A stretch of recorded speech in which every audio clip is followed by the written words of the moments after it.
Ladies and gentlemen, boys and girls, may I have your attention, please? Zooming to you from at least 3 different locations all over the place in Texas. This is Far Out Fiesta, episode 195, Old School.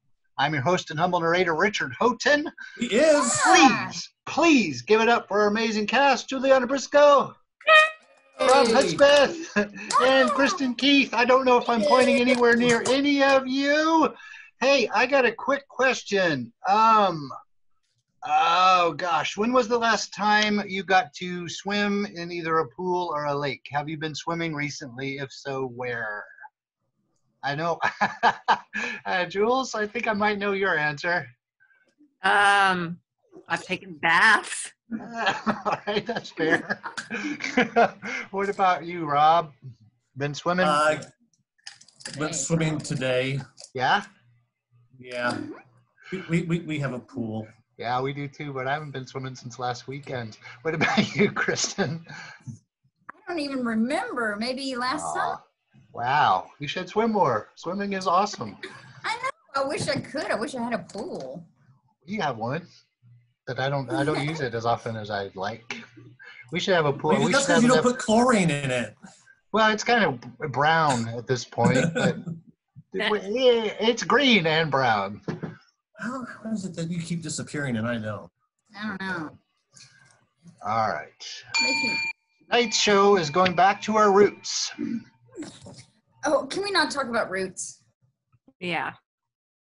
Yeah. So I thought we should do an all-random sketch show for a change. Didn't we stop doing them because nobody could follow them? Yeah, I mean, here's one of our YouTube reviews from back then. Too schizophrenic. Couldn't watch. Is it because writing a coherent 30-minute show in a single theme is harder? And we're completely out of ideas. Well, at least we're not doing a commercial clip show. Well, I mean, not specifically, no. I thought all random sketches would be a nice break. Well, it could be worse than last week. Or the week before. Or the week before that. Far out. Let's fiesta. So we're also going back to our original tradition of setting up the sketches a little. So take it away, Robb. Okay. I'm playing the host in this one. So how about I do all the introductory garbage too? Does that mean that he gets more lines than I do? Our first sketch takes place in a podcast venue where podcast city locals bring in their treasures for an antique expert to rate. And now, Antiques Rule! All right. So a good some time of the day. It's Podcast City's favorite podcast where local folks go from dumb dick idiots with some BS crap to dumb dick idiots with some valuable crap. That's us, my big, strong salmon croquet. I have something to do about these bags under my eyes, Sushi. Oh, I know, my little tuna helper. I know something that will help with those bags, like a fish taco. Should I read anything into those names? I wish you wouldn't. Okay, Antiques Rule, where people go from having stupid garbage that nobody wants. Hurry up. I'd really like to show you my Natalie Portman bobbleheads. Antiques Rule, people go from being garbage people to setting themselves up for local foreign thieves to steal their valuable crap. I feel like he's talking about us again, catch of the day. I mean, I can kick the crap out of him if you like, Ceviche. Plan B.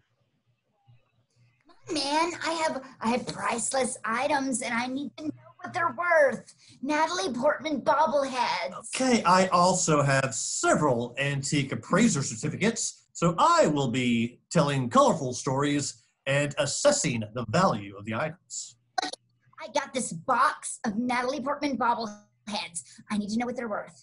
Isn't Natalie Portman 38? 39. Her birthday was June 9th. Okay, all right. So how old is your oldest Natalie Portman bobblehead? That would have to be my Taffy Dale. From Mars Attacks. Oh, okay, that movie came out in 1996. So that means the bobblehead is only 24 years old. Well, she would be if I made her when the movie came out, smart guy.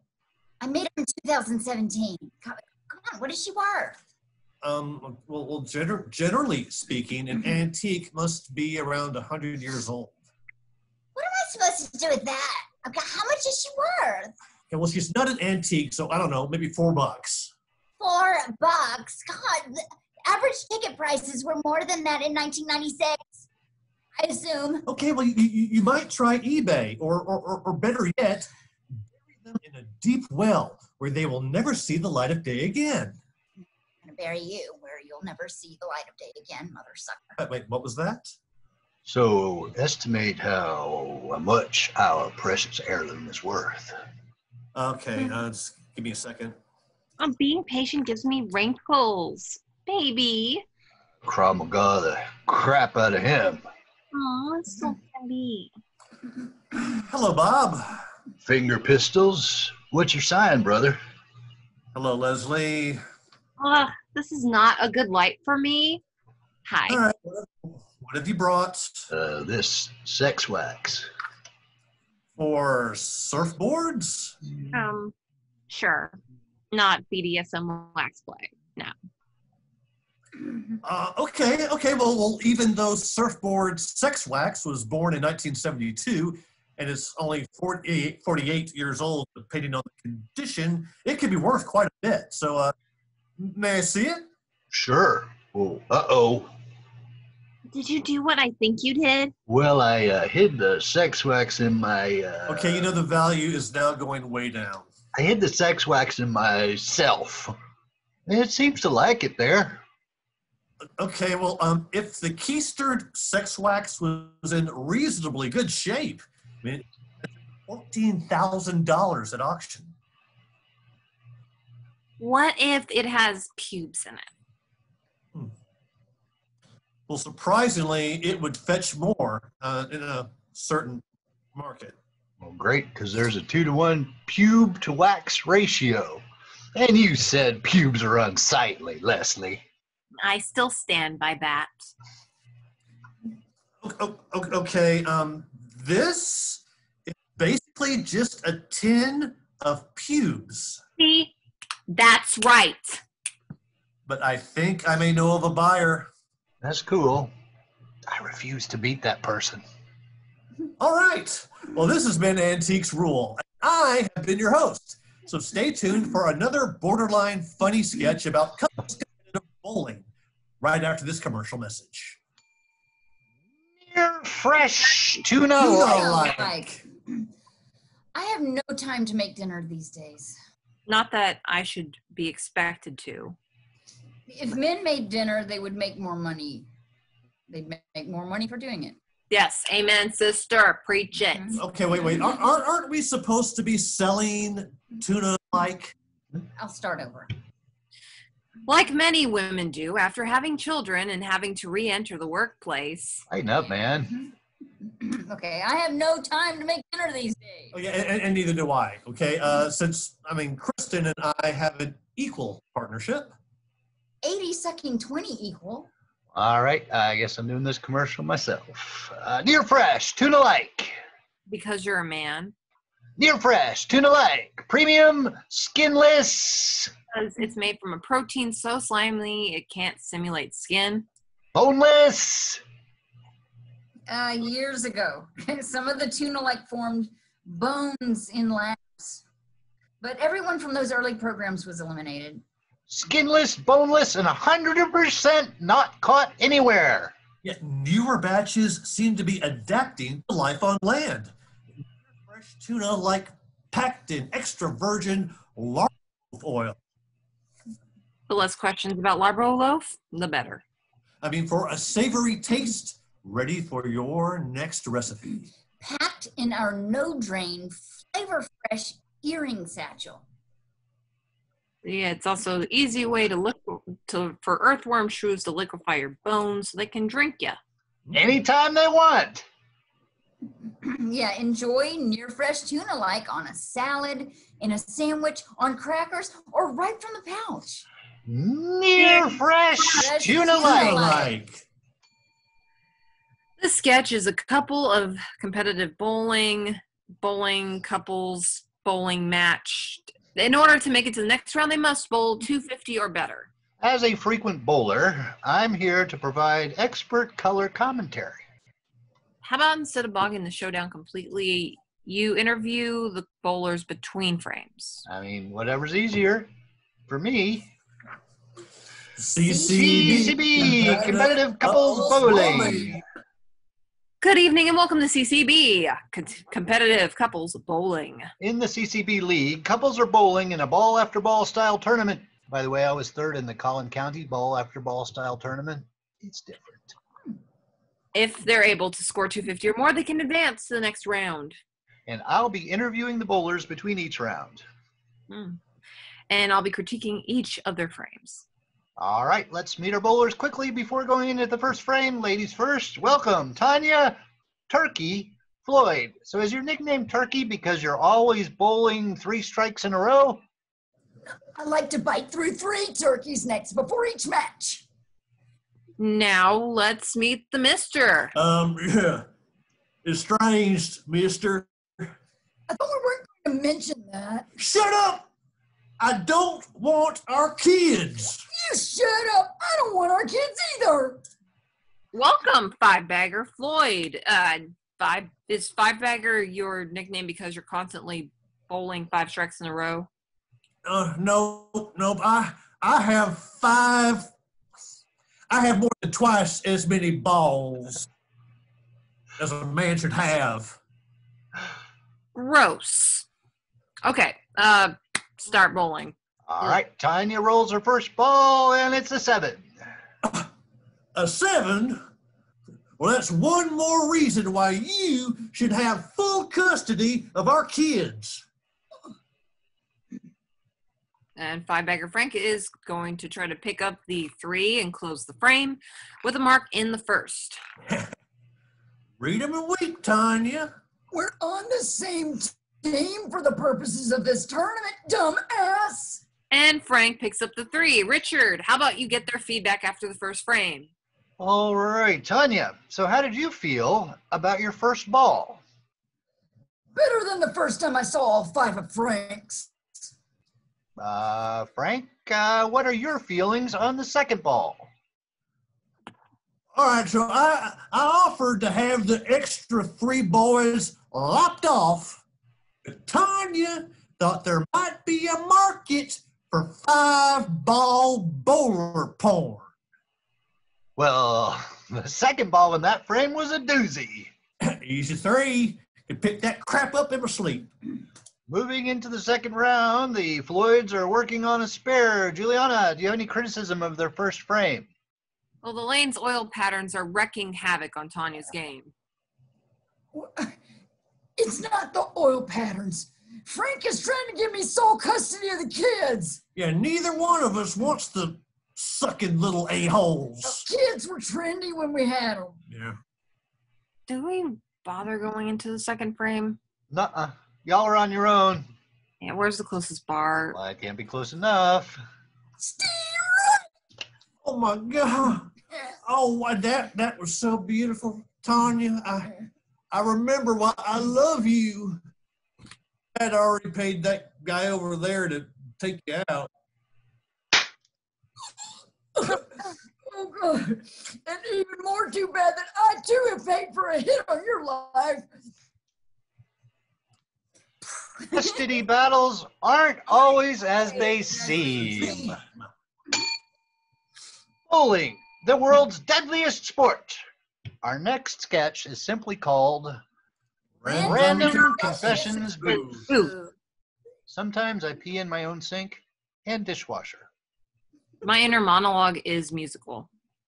When I'm not seething with rage over strangers' incompetence, I'm emptying cans of aerosol cheese into my mouth. Sometimes I change labels to pay more for groceries. Some Thursdays are no-wipe Thursdays. I'd rather not elaborate. I raised money to fight malaria, but I kept the money for dog treats for my puppy. Someone cut in front of me at Starbucks, so I gave them flat tires. Stepped on their shoes? Shout out their Hyundai Elantra tires. I like revenge better than justice. I like juice as much as justice. My coworker and I had an odd friendship. He's missing and presumed dead. I've been making drawings on my skin for the past 3 years. I hate humanity, but I don't hate people. All people. I hate that guy. I don't care anymore about a lot of things. I do care about finding batteries for this remote, though. That's enough. That's enough. Maverick Airlines, Maverick Airlines will save you a seat. the virus has taken hold of this great planet of ours. Responsible airlines have to make responsible changes. At Maverick Airlines, we find the new social distancing guidelines a little too complicated. So we're, and I quote, half-assing the suck out of them.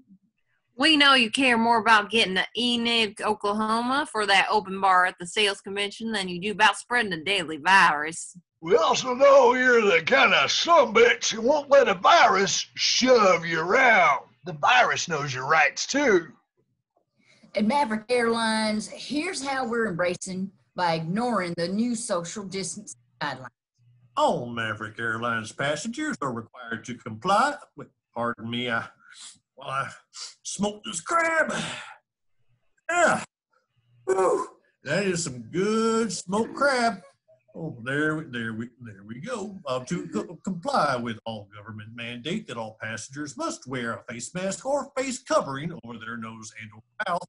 Of course, or for $6 cash money, you can skip the mask. Maverick Airlines has adjusted its boarding procedures and is reseating customers to enable social distancing. We will allow you to sit right next to that hot man or woman you want on a pester for the rest of the flight for $6 cash money. Where adequate spacing isn't possible, passengers can choose to take a later flight at a much additional cost or ride piggyback on a stranger. $6, cash money. Services and amenities have also been adjusted to mitigate the risk of viral transmission. We also tend to shove sickos off the plane. Some food service has been suspended, including or shifted for prepackaged fare, including bleach for drinking. If you so are inclined, blankets are not infested with chiggers, and smallpox are, available only on some flights, though. At Maverick Airlines, there's always the option for the right little lady or twins to fly on a captain's lap all the way from Racine, Wisconsin to Iowa City, Iowa, and, it's HR calling. Maverick Airlines. We sold our souls such a long time ago, it's not even funny. Maverick Airlines. Airlines. Save you a seat. We never get tired of more Maverick Airlines commercials, do we? Next, alligators trying to use the ATM. Gators Trying to use the ATM. Yeah. Do you know how things work, Ali? Move over, Chop. You move over, Ali. What's going on? Chump, Allie, Pickle, move over. Back off, man! I just got here! A senior gator of our congregation. We say amen. In your slither. As senior gator of our congregation, I think I might be able to help. Remind me why we're here again, Pickle. We need some cash. We know that these machines have cash. We've seen delicious humans remove cash from these machines, so we thought if they can do it. Here's how I like to murder humans in ATM vestibules. I grab them and drag them into the water to drown. Securing them by clapping your powerful jaws on them. You know it, bro. Sometimes with humans, I consume them like convulsing wildly until the bite-sized chunks I turn off. Death row. Yeah, we all like to kill humans like that. That alone doesn't give us any cash. So maybe if we stack ourselves on top of each other. Now that's a solution to everything. Maybe we don't have to get cash from the ATM. Why, Jump? There's a human couple coming.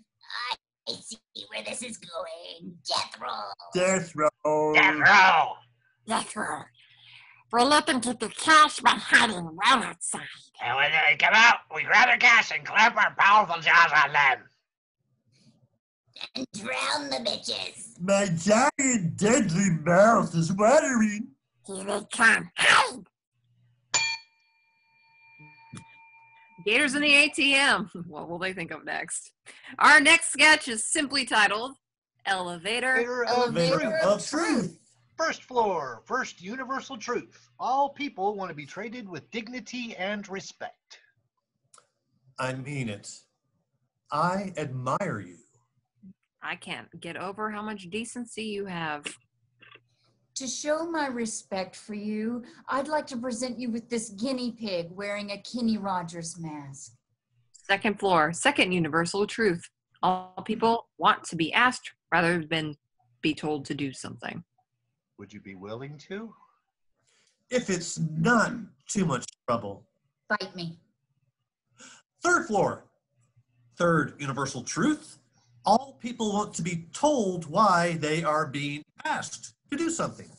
It will make the world a better place. It will fix climate. It will end wars. Knowledge gives you worry lines. Worth it. Fourth floor, fourth universal truth. All people want options rather than threats. I want option A, option B, or option C. They all come with 2 hour orgasms. I'll replace the pumice you use for your heels with paper mache, which will turn your feet into crafts. Fifth floor, fifth universal truth. All people want a second chance.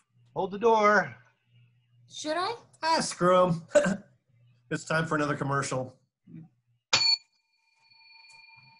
This whole commercial is a gratuitous inside joke. It's about our Far Out Fiesta Wax Museum. The museum's wax figures are characters from previous FOF episodes for which you may have absolutely no context. So here comes the commercial. FOF Wax Museum.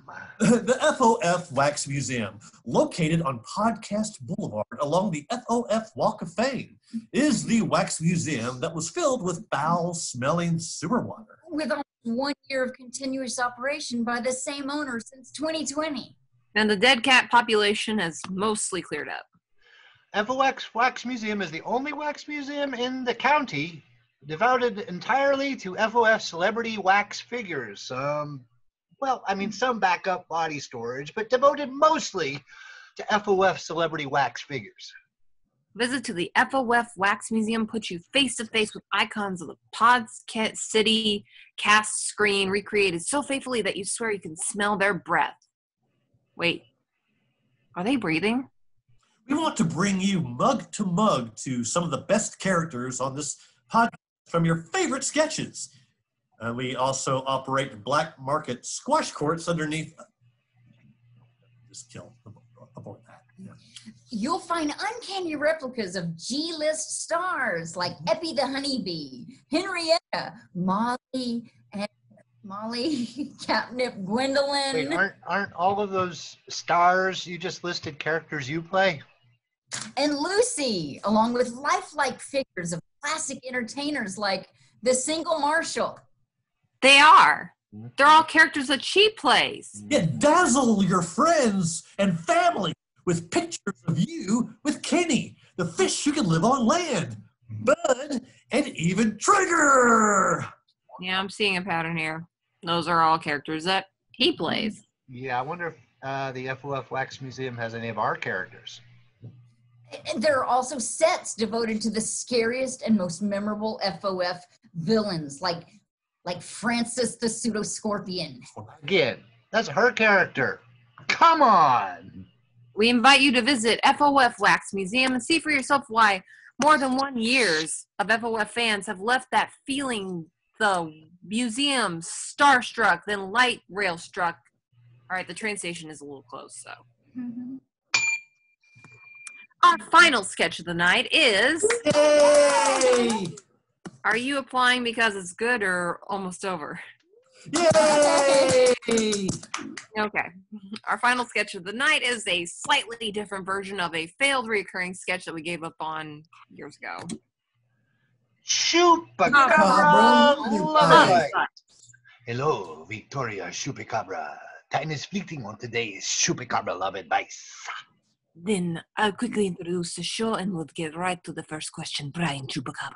You're wasting time. Why didn't you just introduce the show and ask the first question? See, this is why everybody hates you. Everybody hates me. Everybody's smart. Oh, then you must love me. First question. My post-goat-apocalypse life partner. That's me. Hi, honey. Her goat-apocalypse life partner. I have a group of friends that, we used to hang out, with several times. I mean, 3 to 4 times a year before the pandemic. Yeah, there's a lady in the that I don't think is copacetic. Ooh, nice work on the 19th century African-American slang. Thanks. It takes 2 people to ask this question. I'm immediately bored by this. It's awfully controlling that he wants to take over this question. During this shelter-in-place time, they meet online every couple weeks. Yeah, well, there's a woman in this group who, she is fine with most times, but sometimes... Well, she's one of those center of attention people, and when she's telling her stories... Yeah, she would sometimes do things like, show her underwear to everyone or describe vagina in detail. What? She would? So, did you 2 get to the question yet? I had tuned up. Out? I tuned out. I did perk up a little when I heard vagina. Well, Chupacabras, how should I handle this woman? Ignore her. Interesting that her husband is in the group. If she goes too far and she's upset, presumably he'll complain. Wait, I'm not upset. I'm just disappointed that she doesn't trust me. I can't hear.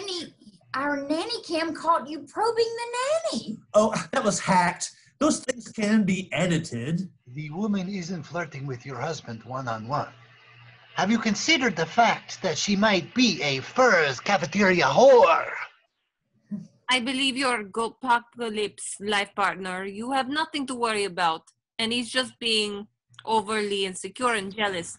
In fact, when we're done with this segment, I fully intend to eat and kill him. Pardon? She does seem to push boundaries at times, but it is not your role to deal with this. Your role is to visit me alone in the studio later. Come alone. Pardon? Or to put in another, blunter way, you must not think very much of your husband if he hop in bed with another woman who flashes her cleavage. No. It would be her cleavage and something else. And this has been Far Out Fiesta, episode 195, Old School. I have been your host and humble narrator, Richard Houghton. Please give it up for our amazing cast, Kristin Keith, Yay! Robb Hudspeth, Yay! and JuliAnna Briscoe. Hey, before we go, is there anything anyone would like to say or plug or parting thoughts, final words? Go ahead. You brought it. No, you do it. What is it? Oh, awesome. Say it. That's what it is! Woo! So where can we purchase said DVD? At your local big box retailer. Awesome. My local big box retailer. That's very convenient for me. Like a Select Targets, Targets. Walmart, other online outlets and So we're stuff. both in it. We're both in it. Awesome. There's even another FOF alum in it as well. Oh, yep. Cassidy So- Kennedy. Oh, that's right. Ah, interesting. So it's FOF friendly approved. Yes. Go. It's Pick called up the your copy science. today. It looks kind of backwards as you see. It's like a mirror image. It says Tennessee. Yeah, on our screen it's Oh, wait, I'm seeing it correct. It's scanning correctly for me. Okay, yeah, we're just seeing a mirror image. I'm not seeing the mirror image. I'm seeing the correct scan. Me too. Excellent. Yeah. All right. Anything else? Okay. Thanks, everybody. Good night.